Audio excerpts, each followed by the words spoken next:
இன்னைக்கு தேர்ஸ்டே பாபாவோட பிளெஸிங்ஸோட நமக்கு என்ன மெசேஜ் கொடுக்குறாருன்னு பார்க்கலாம். இந்த மெசேஜ் பார்க்குறவங்க கமெண்ட் செக்ஷனில் ஓம் சாய்ராம்னு டைப் பண்ணுங்க. பல குழப்பங்கள், பல பிரச்சனைகளுக்கு அப்புறம் இன்னைக்கு ரொம்ப முடிவுகள் எடுக்கக்கூடிய சூழ்நிலை உங்களுக்கு உருவாகும். அந்த முடிவுகள் நீங்கள் எடுத்ததுக்கு அப்புறமும் முடிவை எடுப்பீங்க. அந்த முடிவை எடுத்ததுக்கு அப்புறமும் உங்கள் மேலேயே உங்களுக்கு சில சந்தேகங்கள் இருக்கும்.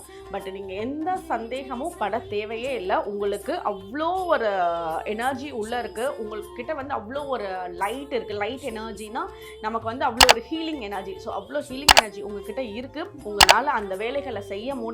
ஸோ உங்கள் மேலே நீங்கள் நம்பிக்கை வைங்க. கூடயே பாபா உங்கள் கூடயே ஒவ்வொரு விஷயத்துக்கும் இருக்காரு. ஸோ நீங்கள் குழப்பங்கள் தீர்த்து எடுத்த முடிவை அது மேலே ட்ரஸ்ட் பண்ணி அதை நீங்கள் ஃபாலோ பண்ணலாம். அந்த முடிவுகள் நல்லபடியாக நடக்கணும். அந்த வேலைகள் நினைக்கிறப்போ நீங்கள் இந்த மந்திரத்தை சாண்ட் பண்ணுங்க. ஓம் சாய் சர்வதாராய நமக அப்படின்னு சாண்ட் பண்ணுங்க. ஓம்